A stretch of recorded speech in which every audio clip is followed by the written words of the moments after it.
Habits aren't just nice to have. They're not just things to do that can add a little bit more into your life, that can help you get a little bit more done or add in some things that you think you should be doing. They can completely change your life.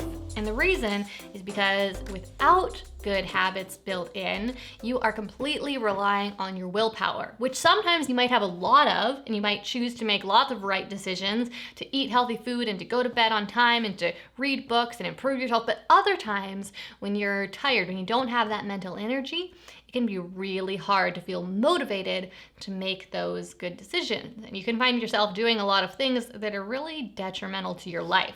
So today I'm gonna walk you guys through 10 habits that I do on a daily basis that have had a major impact on my life. I'm sure that they have changed my life for the better, and that if I didn't do these things habitually, I would rarely do them and I'd be missing out on the benefits of them. Habit number 1 is having a morning routine. It's not so much about what the morning routine is, as it simply is about having one. I used to think that there was a certain ideal morning routine, and I was trying to optimize my morning routine to get the absolute most out of it. My morning routine got more and more complex, but then I found that that wasn't really serving me. It was really hard to stick with it when it was so complex. So I completely ditched my morning routine, and instead I just woke up and did whatever I felt like and eventually got to working. That wasn't very effective either though, because I would have a really hard time motivating myself to actually sit down and get my work done. I wasn't necessarily eating a nutritious breakfast, and I wasn't doing the things that would really set me up for success later on in the day. So I realized I needed to have some sort of structure. That is where that morning routine comes in, even if it's super simple. These days, my morning routine is really simple. After I wake up, I'll wash my face. If I'm gonna meet anyone during the day or be on camera, I'll put my makeup on, and then I sit down and I do some memory building exercises, because I noticed that memory has a really big impact on my ability to get things done and to be successful in life, really. And it was an area where I was weak. So I do these memory building exercises, then I read my Bible, and then I meditate for 15 minutes. Doing all of those things takes me only about half an hour, but it really sets me up for success for the whole day, and it helps me to improve myself just a little bit every day.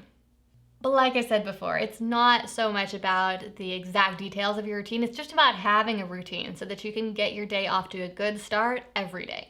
Habit number 2 is something very specific and very little, and that is just scheduling tasks. I don't know about you, but I used to have this crazy long to-do list that I was always adding things to because I didn't want to forget them, but I also was constantly finding it overwhelming. And there was a lot of things on that to-do list that I would never do. I would just procrastinate on for months and months and months, because they just seemed overwhelming, and there were so many other things that I could choose to do that were easier.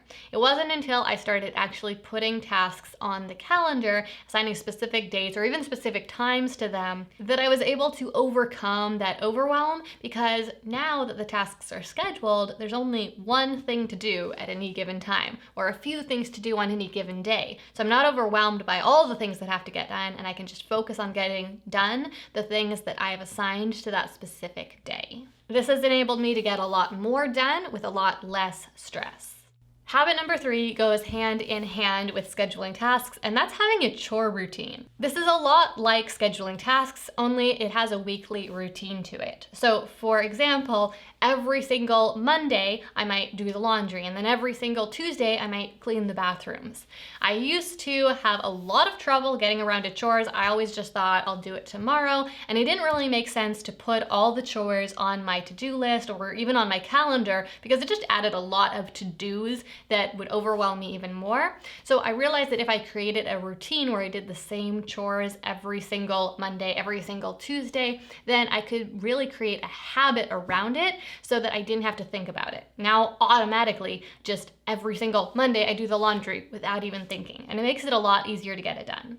The 4th habit that has changed my life is listening to podcasts. Now, I'm pretty sure that we can divide all people into one of 2 categories, either people who listen to podcasts or people who don't. People who don't listen to podcasts never listen to them, and people who listen to them generally listen to them on a pretty regular basis. Because once you get into listening to podcasts and you build it into your routine, then you do it on a very regular basis and you're hooked. Now, the reason that listening to podcasts has changed my life is because there is so much knowledge being shared on podcasts. You can learn so much in a very passive way. You don't have to be trying to read a book or to practice something. You can be going about your daily activities, doing chores or driving in the car or doing a hobby that you enjoy, and at the same time, you can be learning all sorts of cool and helpful things. And that leads right on into habit number 5, which is listening to audiobooks. Now, obviously, this is really similar. You can listen to audiobooks in all the same situations that you can listen to podcasts in, but I particularly enjoy listening to audiobooks because it's really helped me to work through all the books that I wanted to read someday that I was just never getting around to. In order to read a book, you have to dedicate exclusive time to reading that book. You can't do anything else while you read a book, really. But if you listen to an audiobook, then you can do all sorts of other things at the same time. You can multitask in a really effective way. And it's enabled me to just work through that huge pile of books that I really wanted to read but was never getting around to. Habit number 6 is meditating. Now, I already touched on this in my morning routine, but I didn't really talk about why I meditate. So I tried meditating in the past at various different times. I tried a few different types of meditation, but I didn't really feel like I was getting any tangible benefit from it. It just was this thing that some people said you should do. They said it was good for you, but I couldn't really tell if it was good for me or not. And that was until I found the meditation practice that I currently follow. I'll leave a link down below to a video all about exactly what it is, but it just takes me about 15 minutes a day. It's called Ziva meditation, and I started practicing this by doing a 30-day experiment where I did it absolutely every day to see if I could tell a difference at all. Within about the first week, I could tell a noticeable difference in my anxiety levels. For as long as I can remember, I've had just this underlying current of anxiety that has been there regardless of how happy I am or successful I am or how much I'm getting done or how relaxed I am. There always is just this little bit of anxiety, and it's so constant that I don't really notice it very much until it's not there. And that was what happened when I started meditating every single day. I just noticed that it really dropped away. It wasn't completely gone, but it got a lot quieter and I felt a lot calmer inside. This meditation practice is nothing crazy at all. It's actually very similar to some things I was doing in the past, but has a lot more structure. So if you're interested in that, or if you have any anxiety issues yourself, then I'd recommend at least giving it a try. Like I said, I'll put a link down below to the video.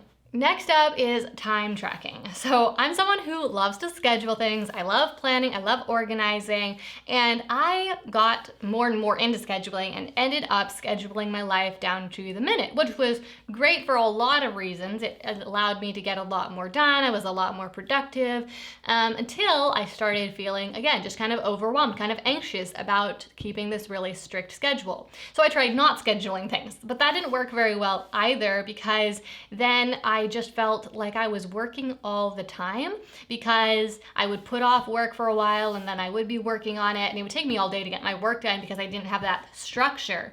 So that gave me a different kind of anxiety because I felt like I was working all the time. So what finally made the difference for me was instead of planning my time ahead of time, I would plan my tasks ahead of time, but then I would just track the time as I spent it. So I use this really simple app called Toggle, but there's tons of other great time tracking apps out there. You just push the clock button when you start a task and you type in what the task is, and then when you're done with it, then you stop it. And that really has helped me to quantify the time that I'm putting into things. This has allowed me to have a more objective perspective on how long things are taking. So instead of just feeling like a task is taking a long time, I can just look at the clock and I see, oh, I've only spent 25 minutes on it. That's not that long. And it also motivates me to work a little bit faster because I tend to be someone who works kind of slowly if I am not on the clock at all. So by just turning that timer on, I can see how quickly I'm getting the task done, and I just feel a little bit more motivated to kind of pick up my pace. The 8th habit is eating real food. I've tried a lot of different diets for the sake of health, and for a long time I tried to eat what's called a whole food diet, which is where you only eat food in its whole natural state. Doesn't mean you can't cook things, but you're eating whole fruits and whole vegetables or meat or rice or potatoes, things like that. And I think that this is a really healthy way to eat, but I found it a little bit inconvenient, especially when you're on the go or you want to eat at a restaurant. So these days I just try to at least stick to a real food diet. So what that means is I don't eat stuff with ingredients that I don't know what they are. The food itself can have multiple ingredients, but they need to each be a thing that I recognize is a thing that grows or is an animal or something like that, so that I know what I'm eating. I don't want to be eating chemicals that I don't understand and I don't know what they'll do to my body. Now, I don't absolutely always eat that way, but I try to eat that way as much as possible, and as much as possible I do eat whole food. But just eat real food. It's really common sense. I know that when you look at an ingredient label, you can tell whether or not those ingredients are real things that you recognize or strange things that you don't know what they are. Habit number 9 is doing the dishes every evening. Personally, I've found that when I wake up and the kitchen is clean, I feel much calmer inside and much more ready to get on with the day rather than feeling like I have to clean up from the previous day first. It helps me be more productive and, again, helps keep my anxiety levels down. So I've made a habit of every single evening doing the dishes before I go to bed. Now, when I first started doing this, I tried to do it every evening, but sometimes I just was a little bit too tired. I had a long day or it was kind of late, and so I would skip it. But what I eventually realized was that the next day would go better if I got a tiny bit less sleep, but I woke up and the kitchen was clean. It doesn't take very long to do the dishes if you do it every single day, and 15 minutes more or less sleep isn't gonna make that big of a difference. But waking up to a clean, tidy kitchen can make a big difference about how you feel the next day and how you end up acting. Okay, so that's 9 of the 10 habits. Before we wrap this up with habit number 10, just want to ask you to hit the like button on this video if you are enjoying it, and also to consider subscribing if you want to see more videos like this in the future. I make new videos every single week that come out on Tuesday mornings at 8 a.m. Pacific, and I would love to have you join me for the next one. Most of my videos are about entrepreneurship, success, and personal development, so if those are things that you're into, then make sure you subscribe so you don't miss them. Okay, with that being said, let's get on into habit number 10.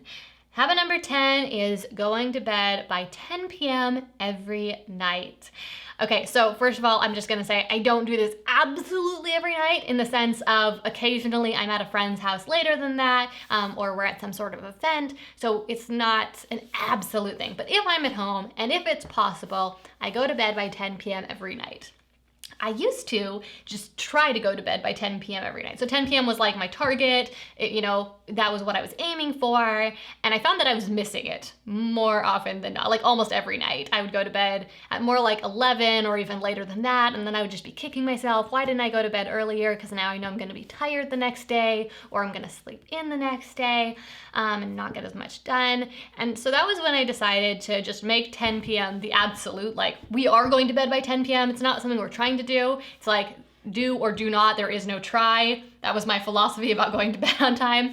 So ever since I made that decision, it has become a lot easier. Like I said, I don't hit it every single night, but almost every single night I am in bed by 10 p.m.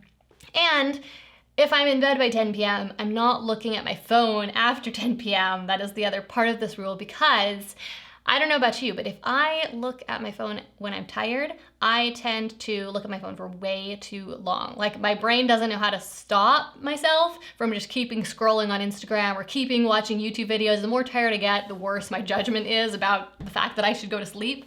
So whether I'm in bed or not at 10 p.m., absolutely not doing anything on my phone. So that is habit number 10. Those are the 10 habits that have changed my life. Hope you enjoyed this video, and I'll see you guys again next time.